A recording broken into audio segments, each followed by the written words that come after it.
Joy comes in the morning. As the Holy Spirit gave me this word, the only thing that I was thinking about or that came to mind was patience, right? And how joy coming in the morning is a promise that God has given to us.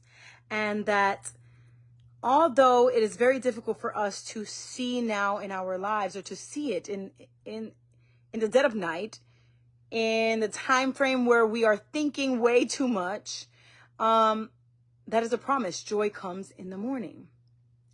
So then I guess, wouldn't we have to just wait? The word is read in the name of the Father, the Son, and the Holy Spirit. Romans 8:25. It says, but if we look forward to something we do not yet have, we must wait patiently and confidently. Romans 5:3-5 says, we also have joy with our troubles, because we know that these troubles produce patience, and patience produces character, and character produces hope. And this hope will never disappoint us, because God has poured out his love to fill our hearts.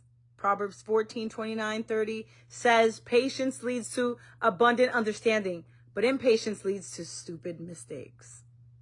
Ephesians 4:2 says, always be humble and gentle. Be patient with each other, making allowance for each other's faults because of your love. How can we be able to say that joy comes in the morning when all we're doing is having anxiety and being sad and having all of these things coming forth to us over and over and over and over and over again, and we're not understanding things? But see, here's the thing. The thing is that God says in his word that we need to ask for peace that surpasses all understanding, because sometimes we may not need to understand whatever it is that we are going through in our lives in order for us to be able to get to where we need to get.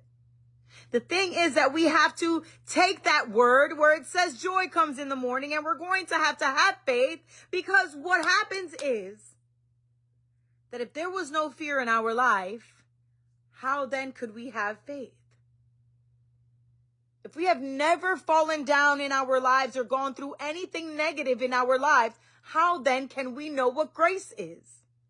If we have never gotten lost, how then could we have allowed God to find us or even be found? And how could we trust God if we've never had a doubt in our lives?